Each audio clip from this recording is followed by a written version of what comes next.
सम्पूर्णमा मेरो नमस्कार। आज चाहिँ कक्षा 12 फाइनल एकाउन्टलाई हामीले धेरै विद्यार्थीहरूले मेसेजमा, फेसबुक मेसेजमा, त्यस्तै गरी पेजमा हामीलाई भन्नुभयो फाइनल एकाउन्टको एकचोटि हामीलाई रिभाइज गरिदिनु भन्नुभयो। त्यसकारणले गर्दा मैले एउटा सटिक भिडियो र छोटो र ओन्ली यहाँ हजुरले नजान्ने भन्दा पनि नजान्ने पनि म भन्न सक्दिनँ, किनकि यिनी जान्ने पोइन्टहरू हुन्। यदि हजुर अकमकी हुनुहुन्छ अथवा बिर्सिनुहुन्छ भने चाहिँ यो भिडियो अवश्य हेर्नुहोस्। यसमा चाहिँ फाइनल एकाउन्टका केही महत्त्वपूर्ण पोइन्टहरू छन्, त्यसलाई हामीले सरासरी हेर्छौँ। सुरुमा नर्मली भनेको टेबलको क्लोजिङ स्टक भनेको ट्रायल ब्यालेन्समा दिएको क्लोजिङ स्टक ब्यालेन्स सिटको करेन्ट एसेटमा मात्र झर्छ। टेबलको क्लोजिङ स्टक ब्यालेन्स सिटको करेन्ट एसेटमा सम्झिनुहोस्। तल यदि एडिसनलमा दिएको हुन्थ्यो भने चाहिँ ट्रेडिङको क्रेडिट र ब्यालेन्स सिटको करेन्ट एसेट थियो। त्यस्तै गरी कल सिनेरियर दियो भने चाहिँ हामीले क्यापिटलबाट के गर्छौँ, लेस गर्छौँ भने एडभान्स एडभान्स छ भने चाहिँ क्यापिटल यानि कि सेयर क्यापिटलमा हामीले एड गर्छौँ। त्यसै गरी कमिसन इयर्न भनेको कमिसन कमाइसक्यो, कमिसन प्राप्त गरिसक्यो भनेको पिएलको क्रेडिटमा कस्तो पोइन्ट चढ्थ्यो भने म सम्झाएँ। पिएलको क्रेडिटमा ओन्ली नाफा मात्र चढ्थ्यो अथवा हामीलाई प्राप्त भएको चाहिँ पिएलको क्रेडिटमा राख्थ्यौँ। त्यसै गरी अनयर्न कमिसन भनेको चाहिँ लायबिलिटिजमा हामीलाई आउन बाँकी छ क्या त्यो, त्यही भएर त्यो चाहिँ दायित्वतर्फ पऱ्यो। अब हेरौँ प्रिपेड एक्सपेन्सेस एक्सपायर्ड भनेको प्रिपेड एक्सपेन्सेस चाहिँ के भयो, एक्सपायर्ड भयो। एक्सपेन्सेस भनेको एक्सपायर्ड भयो, खर्च भयो, सकियो भनेको पिएलको क्रेडिटमा राखिदिनु। अल खर्च जति सबै पिएलको क्रेडिटमा, हाम्रो क्रेडिटमा पिएलको क्रेडिट भनेको नाफा र इन्कम थियो है त। Unexpired current assets, prepaid expenses expired भने पिएलको डेबिटमा राख्नु, प्रिपेड एक्सपेन्सेस अनएक्सपायर्ड भनेको करेन्ट एसेटमा राख्नुहोस्। त्यसै गरी ब्याड डेब्ट प्रोभिजन फर ब्याड डेब्ट र प्रोभिजन फर ब्याड डेब्टहरू इन्क्रिज भन्दा एडिसनलमा पिएलको डेबिटमा र एसेट्समा डेब्टरबाट घटाउने भनेको छ है त। हजुरको हिसाबमा के दिन्छ भन्दा ब्याड डेब्ट पनि दिन्छ, प्रोभिजन फर ब्याड डेब्ट पनि दिन्छ। यस्तो केसमा के गर्नुपर्छ भन्दा यदि हजुरको हिसाबमा एडिसनलमा ब्याड डेब्ट दिएको छ भने सुरुमा यो कपीमा नोट गर्नुहोस्। यदि हजुरको हिसाबमा एडिसनलमा ब्याड डेब्ट दिएको छ भने डेब्टरबाट ब्याड डेब्टलाई निकालिन्छ र त्यो निकालिएको ब्याड डेब्ट पिएलको डेबिटमा र करेन्ट एसेट्समा डेब्टरबाट ब्याड डेब्ट घटाइन्छ। यदि डेब्टर र प्रोभिजन फर ब्याड डेब्ट दुवै हुँदा, यो पनि कपीमा नोट गर्नुहोस्, डेब्टर र प्रोभिजन फर ब्याड डेब्ट दुवै हुँदा, ब्याड डेब्ट र प्रोभिजन फर ब्याड डेब्ट दुवै हुँदा पहिला हामीले डेब्टरबाट ब्याड डेब्ट निकाल्छौँ। फेरि ब्याड डेब्ट निकालिसकेपछि डेब्टरबाट ब्याड डेब्ट निकालेको आएको त्यो ब्याड डेब्टलाई डेब्टरबाट फेरि घटाउँछौँ, अनि घटाएपछि आएको डेब्टरको मूल्यबाट फेरि हामीले बल्ल प्रोभिजन फर ब्याड डेब्ट झिक्छौँ। अनि ब्याड डेब्ट र प्रोभिजन फर ब्याड डेब्ट पिएलको डेबिटमा राख्छौँ भने त्यो दुईवटा ब्याड डेब्ट र प्रोभिजन फर ब्याड डेब्टलाई घटाएर बाँकी रहेको चाहिँ हामीले करेन्ट एसेट्समा डेब्टर भनिराख्ने गर्छौँ नर्मल्ली। यहाँ चाहिँ के फरक हो त्यो भन्दा यदि ब्याड डेब्ट छ, प्रोभिजन फर ब्याड डेब्टहरूमा चाहिँ के भन्छ भन्दा कहिलेकाहीँ ब्याड डेब्ट इन्क्रिज 5%, प्रोभिजन फर ब्याड डेब्ट इन्क्रिज 3% अथवा ब्याड डेब्ट इन्क्रिज 2000, प्रोभिजन फर ब्याड डेब्ट इन्क्रिज 3000। त्यस्तो भनेको चाहिँ के गर्छ भन्दा हामीले एडिसनलमा त्यस्तो भनेको बेलामा चाहिँ पिएलको डेबिटमा ब्याड डेब्ट इन्क्रिज भनेको जति त्यसलाई पिएलको डेबिटमा लगाएर राख्नुहोस्। प्रोभिजन फर ब्याड डेब्ट भनेको छ त्यसलाई पनि पिएलको डेबिटमा लगाएर राख्नुहोस् र चाहिँ एसेट्समा डेब्टरबाट घटाउने। ब्याड डेब्ट इन्क्रिज र प्रोभिजन फर ब्याड डेब्ट इन्क्रिज कति आएको हो त्यसलाई चाहिँ हामीले एसेट्सबाट घटाउँछौँ।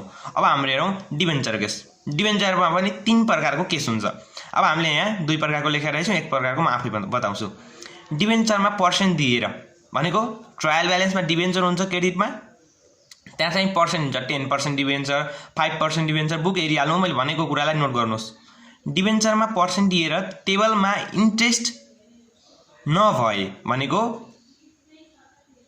ट्रायल ब्यालेन्समा क्रेडिटमा पर्सेन्ट डिबेन्चर दिएर डेबिट साइडतर्फ इन्ट्रेस्ट अन डिबेन्चर अथवा इन्ट्रेस्ट नभएको खण्डमा के गर्ने त भन्दा त्यो जति पर्सेन्ट छ डिबेन्चरको त्यसलाई डिबेन्चरसँग गुणन गरेर आएको अमाउन्टलाई हामीले पिएलको डेबिट र करेन्ट लायबिलिटिजमा पर्सेन्ट निकाली राख्ने भनेका छौँ। भनेको यदि हजुरको ट्रायल ब्यालेन्सको डेबिट साइडमा कुनै इन्ट्रेस्ट अथवा इन्ट्रेस्ट अन डिबेन्चर नभएको खण्डमा हजुरले चाहिँ डिबेन्चरको पर्सेन्टलाई त्यहाँ पिएलको डेबिटमा राख्नुपर्नेछ पहिला, अनि सेकेन्ड भनेको हजुरले करेन्ट लायबिलिटीमा राख्नेछौँ। यो पनि भयो। अब अर्को डिबेन्चरको अर्को केस, यदि डिबेन्चरमा पर्सेन्ट र टेबलमा इन्ट्रेस्ट अन डिभेन्चर भए पर्सेन्टसँग बराबर बनाउने, थप्न परे थपेको चाहिँ करेन्ट लायबिलिटिजमा राख्ने भनेको छ। यो भनेको के हो भन्दा यदि हजुरको डिभेन्चर भनेको 1 लाखको 10% दिएको छ र यता डेबिट साइडमा इन्ट्रेस्ट भनेर कपीमा नोट गर्नुहोस्, क्रेडिट साइडमा 10% डिभेन्चर भनेर 1 लाख दिएको छ र डेबिट साइडमा इन्ट्रेस्ट अन डिभेन्चर भनेर 8000 दिएको छ भने वास्तवमा पर्सेन्ट अफ डिभेन्चर अथवा 10% अफ डिभेन्चर भनेको 10,000 हुन्छ 1 लाखको 10,000। 10,000 बाट हामीले के गर्छौँ भन्दा यता 8000 छ, 8000 मा यता 2000 थपेर बराबर बनाउँछौँ। पहिला के भनेको छ भन्दा यहाँ बराबर बनाउने भनेको जति पर्सेन्ट डिभेन्चर हो त्यति नै बनाउनु पर्छ पीएल को डेबिटमा पनि। त्यसका लागि कहिले थप्न पर्छ कहिले थप्न पर्दैन। नथपेको खण्डमा चाहिँ थप्न परेन भने चाहिँ करेन्ट लायबिलिटिजमा गएन। यदि थप्यौं भने जस्तै उता 10% अफ 1 लाखको 10% भनेको 10,000 हुन्छ। त्यसैगरी इन्ट्रेस्ट अन डिभेन्चर भनेर यता डेबिटमा 8000 छ भने 2000 थपियो। 2000 8000 प्लस 10,000 बनाएर लेख्ने, बाँकी लेखेको 2000 भनेको करेन्ट लायबिलिटिजमा लगेर राख्ने। डिभेन्चरको केस पनि सकियो। अब हेरौँ ट्रायल ब्यालेन्सको डिस्काउन्ट अन सेयर। ट्रायल ब्यालेन्समा कहिले के दिन्छ भन्दा डिस्काउन्ट अन सेयर भनिदिन्छ। डिस्काउन्ट अन सेयर भनेको हजुरले के गर्नु भन्दा करेन्ट एसेट्समा तलपट्टि लगाएर राखिदिनुहोस्। त्यस्तै गरी अब हेरौँ एडिसनलमा इन्ट्रेस्ट रिसिभेबल भन्यो भने के गर्ने, इन्ट्रेस्ट रिसिभेबल भन्छ कहिलेकाहीँ। इन्ट्रेस्ट रिसिभेबल भनेको सबै मैले रिसिभेबलहरू भनेको सबै भनेको के मर्छ पीएल को डेबिटमा हाल्दिनुहोस्। इन्ट्रेस्ट रिसिभेबल भनेको पीएल को डेबिटमा र के गर्नुस् एड गर्नु। मैले के भनेको रहेछु भन्दा एडिसनलमा इन्ट्रेस्ट रिसिभेबल भनेको छ भने यसलाई पीएल को डेबिटमा राख्नुहोस् र केमा इन्ट्रेस्ट रिसिभेबल भनेको छ कहिलेकाहीँ इन्भेस्टमेन्टमा हुन सक्छ, कहिले फर्निचरमा हुन सक्छ। जस्तै इन्भेस्टमेन्टमा भनेको छ भने चाहिँ त्यसले के गर्नु भन्दा इन्भेस्टमेन्टमा चाहिँ एड गरिदिनुहोस्। अब हेरौँ गुड लस्ट बाई फायर अथवा good lost by theft, good lost by fire. हजुरको जे पनि गुड लस्ट बाई भन्यो भने चाहिँ के गर्ने भन्दा टोटल लस्ट वास्तवमा लस कति भयो त 50,000 को गुड लस्ट बाई भनेर एडिसनलमा आयो भने 50,000 कहीँ पनि नहेरिकन ट्रेडिङ एकाउन्टको क्रेडिटमा राख्नुहोस्। नोट गर्नुहोस् 50,000 हजुरको जति लस भनेको छ त्यो भनेको ट्रेडिङको क्रेडिटमा राख्नुहोस्। बाँकी रहेको चाहिँ हजुरको एक्चुअल लस्ट। अनि त्यसपछि हजुरलाई चाहिँ इन्सुरेन्सले क्लेम गरेको हुन्छ। इन्सुरेन्सले क्लेम गरेको बाहेक इन्सुरेन्सले क्लेम गरेको पैसा र वास्तविक घाटालाई हजुरले त्यसबाट ग्याप निकाल्नुहोस् भनेको त्यसलाई घटाइदिनुहोस्। घटाउँदा चाहिँ बिचको आउँछ नि जुन हजुरको वास्तवमा एक्चुअल लस भएको त्यो भनेको पीएल को डेबिटमा र इन्सुरेन्स प्राप्त कति भयो त्यो भनेको करेन्ट एसेट्समा राखिदिनुहोस्। सकियो त्यो पनि। अब हेरौँ provision made income tax. Provision made income tax भनेको इन्कम ट्याक्समा चाहिँ प्रोभिजन मेड भयो भनेको इन्कम ट्याक्स भनेको नर्मल्ली हामीले के गर्छौँ भन्दा इन्कम ट्याक्सहरू पीएल को डेबिटमा त्यो ट्याक्स लाग्यो भने पीएल को डेबिटमा त्यो पीएल को डेबिटमा राखिदिनुहोस्। अनि प्रोभिजन मेड भनेपछि प्रोभिजन हेडिङमा राखिदिनुहोस् भनेको त्यो लायबिलिटिज एन्ड क्यापिटलको प्रोभिजन हेडिङमा राखिदिनुहोस्। अब हेरौँ प्रोभिजन फर ब्याड डेब्ट के गर्ने। प्रोभिजन फर ब्याड डेब्ट टेबल क्रेडिटमा दिँदा र एडिसनलमा प्रोभिजन फर ब्याड डेब्ट इन्क्रिजेज भन्दा के गर्ने।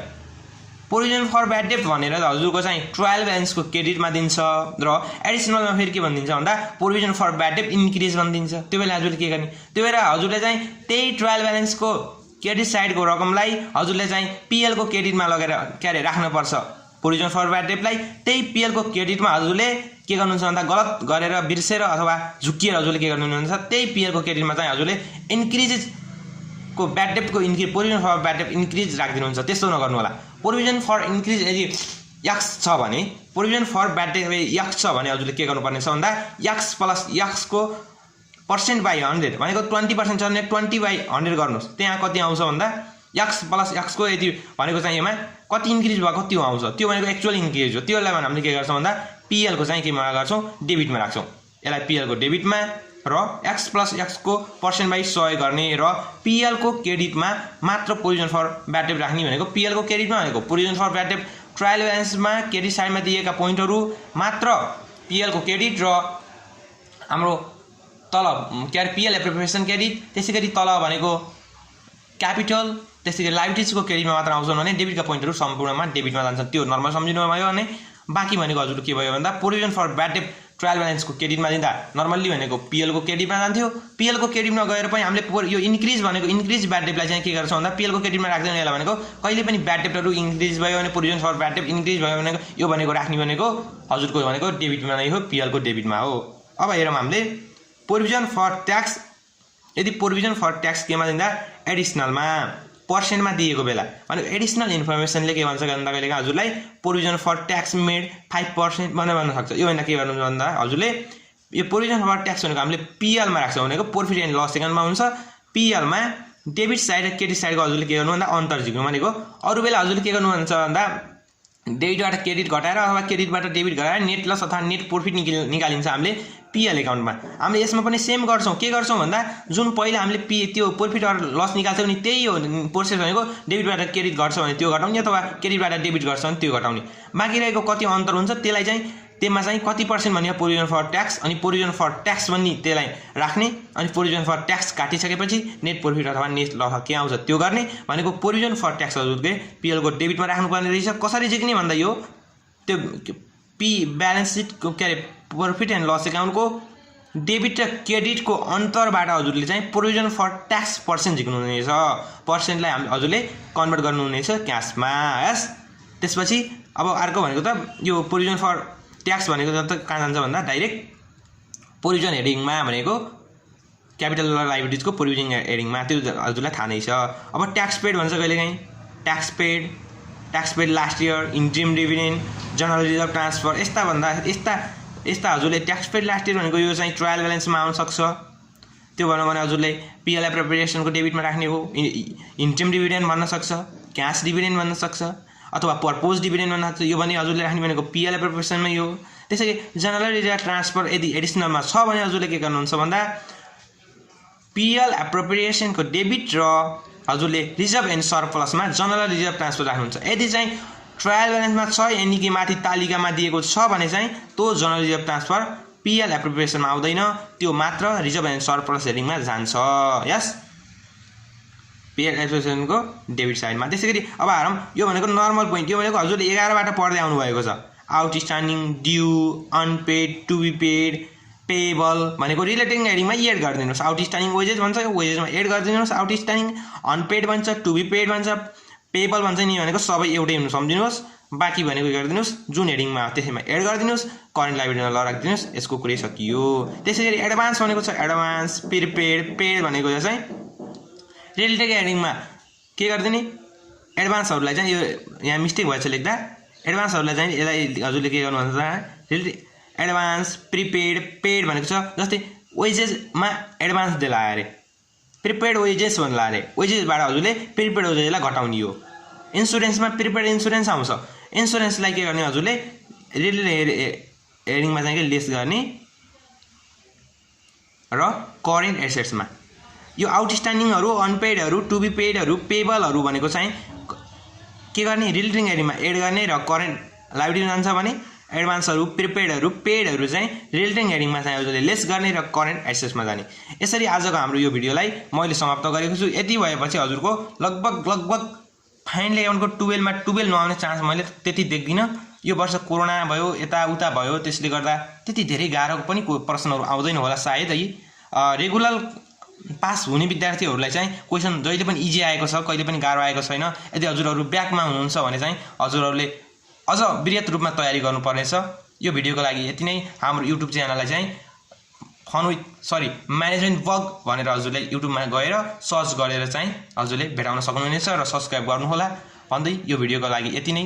हजुरलाई कुन भिडियो आवश्यक छ अथवा कस्तो प्रकारको कुन विषयको हजुरलाई आवश्यक छ भने भन्नुभयो भने हजुरलाई अप्ठ्यारो लाग्ने हामीले पोइन्टहरू यसरी नै हामीले पोइन्ट आउट गर्नेछौँ र ती पोइन्टहरूलाई हामीले बुझाउने प्रयास गर्नेछौँ। हजुरलाई यदि हिसाब गरेर गर्न लागेको भए चाहिँ यो पोइन्टहरू सम्पूर्ण 1 घण्टा हिसाबमा आउने पोइन्टहरू हुन् भने हजुरलाई हामीले एकै ठाउँमा ल्याएर इम्पोर्टेन्टहरू हजुरलाई देखाएका छौँ। स्क्रिनसट गर्नुहोला अथवा कपीमा सार्नुहोला। यो भिडियोको लागि यति नै। म बिदा हुन्छु। इक्जाम राम्रोसँग गर्नुहोला।